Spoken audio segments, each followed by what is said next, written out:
Assalamualaikum warahmatullahi wabarakatuh. Salam sejahtera untuk kita semua. Shalom, Om Swastiastu, Namo Buddhaya dan salam kebajikan.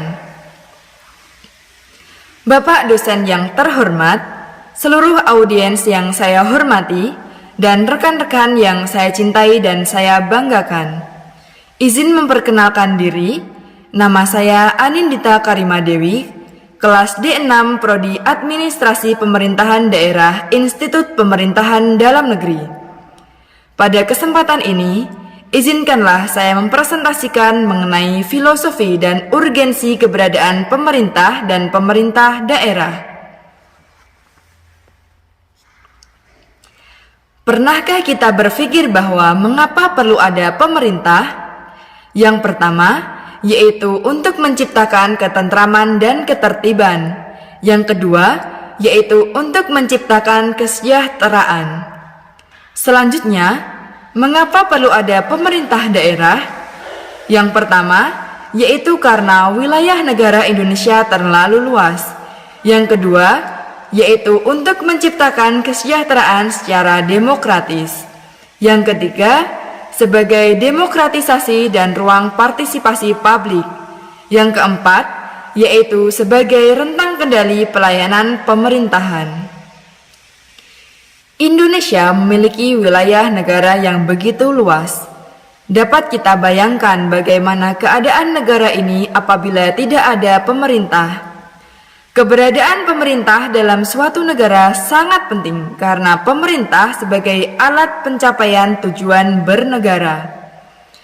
Keberadaan pemerintah diharapkan dapat menciptakan ketentraman dan ketertiban dalam kehidupan berbangsa dan bernegara, sehingga tercipta kehidupan yang harmonis dan demokratis, serta dapat meningkatkan kesejahteraan setiap warga negara. Wilayah Indonesia yang begitu luas tidak bisa dijangkau dengan mudah. Oleh karena itu, setiap daerah mempunyai pemerintah daerah yang berwenang mengatur dan mengurus urusan rumah tangganya masing-masing berdasarkan potensi yang dimiliki masing-masing daerah. Undang-Undang Nomor 23 Tahun 2014 tentang Pemerintahan Daerah dalam Pasal 1 Ayat 2 disebutkan, pemerintah daerah adalah penyelenggaraan urusan pemerintahan oleh pemerintah daerah dan Dewan Perwakilan Rakyat Daerah menurut asas otonomi dan tugas pembantuan dengan prinsip otonomi seluas-luasnya dalam sistem dan prinsip Negara Kesatuan Republik Indonesia sebagaimana dimaksud dalam Undang-Undang Dasar Negara Republik Indonesia tahun 1945. Pemerintah daerah dibentuk bertujuan untuk mempercepat terwujudnya kesejahteraan masyarakat melalui peningkatan, pelayanan, pemberdayaan, dan peran serta masyarakat, serta peningkatan daya saing daerah dengan tetap memperhatikan prinsip demokrasi, pemerataan, keadilan, keistimewaan, dan kekhususan suatu daerah dalam sistem Negara Kesatuan Republik Indonesia. Pemerintah daerah diharapkan dapat menjadi rentang kendali pelayanan pemerintahan dan memberikan kesempatan demokratisasi dan ruang partisipasi publik di daerah masing-masing. Berdasarkan Undang-Undang Nomor 23 Tahun 2014 tentang Pemerintahan Daerah, urusan pemerintahan terbagi dalam 3 urusan, yaitu urusan pemerintahan absolut, urusan pemerintahan konkuren, dan urusan pemerintahan umum. Urusan pemerintahan umum merupakan urusan pemerintah yang menjadi kewenangan presiden sebagai kepala pemerintahan. Sedangkan urusan pemerintahan absolut adalah urusan pemerintahan yang sepenuhnya menjadi kewenangan pemerintah pusat. Urusan pemerintahan absolut terdiri dari politik luar negeri, pertahanan, keamanan, justisi, fiskal dan moneter, dan agama. Sementara itu, urusan pemerintahan konkuren adalah urusan pemerintahan yang dibagi antara pemerintah pusat dan pemerintah daerah provinsi dan daerah kabupaten atau kota. Urusan pemerintahan konkuren yang diserahkan ke daerah menjadi dasar pelaksanaan otonomi daerah. Urusan pemerintahan konkuren sebagaimana dimaksud dalam pasal 9 ayat 3 Undang-Undang Nomor 23 Tahun 2014 tentang pemerintahan daerah yang menjadi kewenangan daerah terdiri atas urusan pemerintahan wajib dan urusan pemerintahan pilihan. Keberadaan pemerintah dan pemerintah daerah di Indonesia sangatlah penting. Beberapa alasan pentingnya keberadaan pemerintah dan pemerintahan daerah antara lain yaitu: yang pertama, secara filosofis, ketika suatu daerah otonom telah dibentuk, hak-hak politik, sosial, ekonomi, dan perlindungan masyarakat setempat tentu harus dikelola secara baik dan benar sesuai dengan Pancasila untuk mendapatkan keadilan sosial. Yang kedua, secara sosiologis, dinamika kehidupan masyarakat di seluruh Indonesia sangat beragam, mulai dari beragam suku bangsa, bahasa daerah, agama, ras, budaya, dan adat istiadat yang berbeda-beda, sehingga membutuhkan pemerintahan yang dapat mewujudkan ketertiban sosial agar perlindungan dapat diberikan kepada masyarakat, baik perlindungan ekonomi, budaya, hukum, serta nilai-nilai adat yang dimiliki oleh masyarakat setempat. Yang ketiga, secara yuridis, hak-hak konstitusional masyarakat harus dilindungi oleh negara. Oleh karena itu, diharapkan pemerintah dapat menegakkan pemerintahan yang melindungi seluruh hak-hak masyarakat. Selanjutnya, saya akan menjelaskan mengenai kedudukan dan fungsi pemerintah dalam kerangka Negara Kesatuan Republik Indonesia. Syafi'i membedakan secara tajam antara pemerintah dan pemerintahan. Pemerintah adalah lembaga atau badan-badan politik yang mempunyai fungsi melakukan upaya untuk mencapai tujuan negara. Sedangkan pemerintahan adalah semua kegiatan lembaga atau badan-badan publik tersebut dalam menjalankan fungsinya untuk mencapai tujuan bernegara. Pemerintah pada hakikatnya adalah aspek statis, sedangkan pemerintahan adalah aspek dinamisnya. Dalam arti sempit, pemerintahan meliputi kegiatan pemerintah yang hanya menyangkut bidang eksekutif saja, sedangkan dalam arti luas, pemerintahan yaitu meliputi seluruh kegiatan pemerintah, baik menyangkut bidang legislatif, eksekutif, maupun yudikatif yang memiliki tujuan untuk mewujudkan tujuan bernegara. Revansyah mengungkapkan secara umum, pemerintah memiliki 5 fungsi atau peranan utama, yaitu yang pertama fungsi pengaturan, yang kedua fungsi pelayanan, yang ketiga fungsi pemberdayaan masyarakat, yang keempat fungsi pengelolaan aset kekayaan negara, yang kelima fungsi keamanan, ketertiban, dan perlindungan. Yang pertama, saya akan menjelaskan mengenai fungsi pengaturan. Pemerintah memiliki fungsi mengatur, yaitu berarti pemerintah mengatur seluruh sektor dalam masyarakat dengan kebijakan-kebijakan yang diterapkan dalam bentuk peraturan perundang-undangan atau dalam bentuk peraturan-peraturan yang lain. Fungsi pengaturan bertujuan untuk menjaga stabilitas negara dan menjaga pertumbuhan negara sesuai yang diinginkan, sehingga dapat tercapai tujuan negara yang telah ditetapkan. Selanjutnya, saya akan menjelaskan mengenai fungsi pelayanan. Fungsi utama pemerintah adalah memberikan pelayanan terbaik untuk memenuhi kebutuhan masyarakat di semua sektor.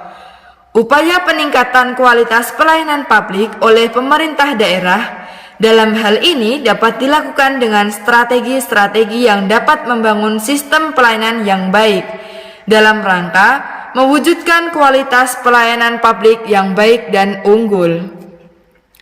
Kualitas pelayanan publik yang baik tentu sangat bergantung oleh beberapa aspek, antara lain sistem, kelembagaan, sumber daya manusia, dan keuangan. Dalam hal ini, pemerintah harus benar-benar memenuhi keempat aspek tersebut, sehingga masyarakat akan ikut berpartisipasi dalam penyelenggaraan pelayanan publik. Yang ketiga, saya akan menjelaskan mengenai fungsi pemberdayaan masyarakat. Pemberdayaan yang dimaksud bertujuan agar mampu mengeluarkan segenap kemampuan yang dimiliki oleh masyarakat, baik melalui penyuluhan ataukah sekolah lapangan. Pemberdayaan ini dilakukan bertujuan untuk meningkatkan kualitas sumber daya manusia, agar masyarakat tidak terlalu bergantung kepada pemerintah. Semakin berkurangnya ketergantungan masyarakat kepada pemerintah, hal ini akan mempermudah pemerintah dalam mencapai tujuan negaranya. Selanjutnya, saya akan menjelaskan mengenai fungsi pengelolaan aset kekayaan negara. Menurut Fahmi, aset atau kekayaan negara merupakan sumber daya yang terdapat di bumi Indonesia, yang merupakan milik negara Indonesia, yang dikelola dan diurus oleh pemerintah Indonesia. Pengelolaan sumber daya adalah penataan barang-barang baik yang mempunyai manfaat lebih dari setahun, yang disebut juga sebagai inventaris, maupun barang habis pakai yang diperoleh melalui proses pengadaan barang dan jasa pemerintah.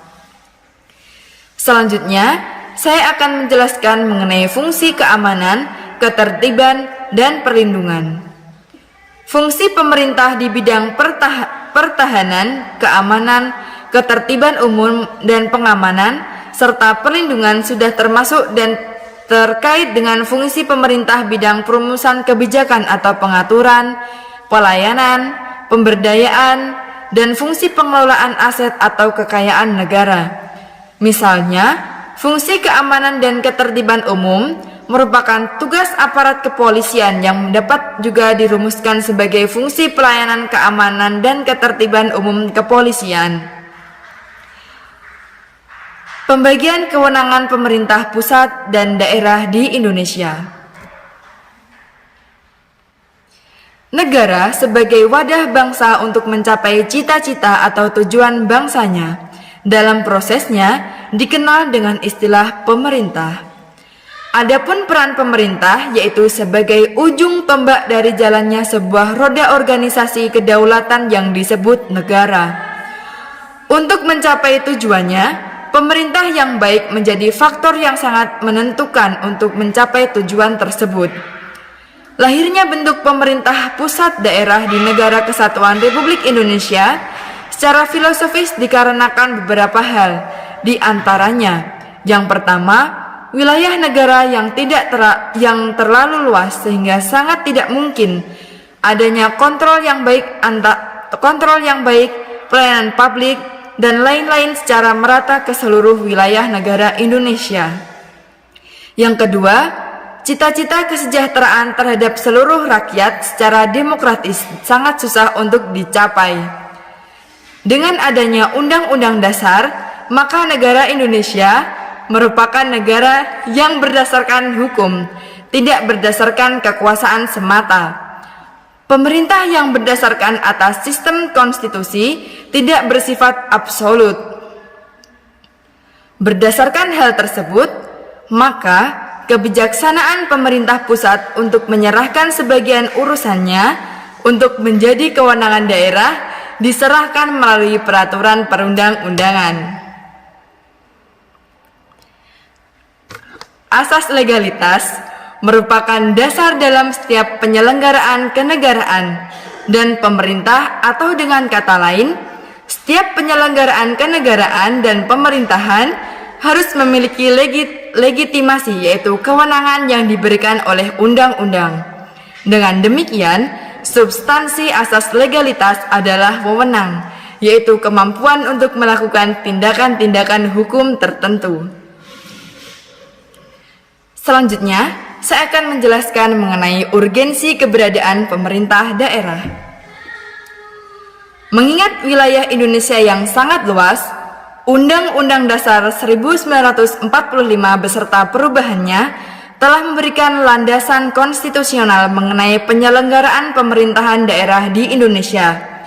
Hubungan-hubungan antara pemerintah pusat dan pemerintah daerah memiliki 4 dimensi paling penting untuk dicermati. Yang pertama yaitu hubungan kewenangan, yang kedua hubungan kelembagaan, yang ketiga hubungan keuangan, dan yang keempat yaitu hubungan pengawasan. Pertama, pembagian kewenangan untuk menyelenggarakan urusan-urusan pemerintahan tersebut akan sangat mempengaruhi sejauh mana pemerintah pusat dan pemerintah daerah memiliki wewenang untuk menyelenggarakan urusan-urusan pemerintahan, karena wilayah kekuasaan pemerintah pusat meliputi pemerintah daerah, maka dalam hal ini yang menjadi objek yang diurusi adalah sama, namun kewenangannya yang berbeda. Kedua, pembagian kewenangan ini membawa implikasi kepada hubungan keuangan yang diatur dalam Undang-Undang Nomor 33 Tahun 2004 tentang perimbangan keuangan antara pemerintah pusat dan pemerintah daerah. Yang ketiga, implikasi terhadap hubungan kelembagaan antara pusat dan daerah mengharuskan kehati-hatian mengenai besaran kelembagaan yang diperlukan untuk melaksanakan tugas-tugas yang menjadi urusan masing-masing. Selanjutnya, yang keempat, hubungan pengawasan merupakan konsekuensi yang muncul dari pemberian kewenangan agar terjaga keutuhan Negara Kesatuan Republik Indonesia. Demikianlah yang dapat saya sampaikan. Terima kasih atas perhatiannya. Mohon maaf apabila terjadi kesalahan. Wassalamualaikum warahmatullahi wabarakatuh.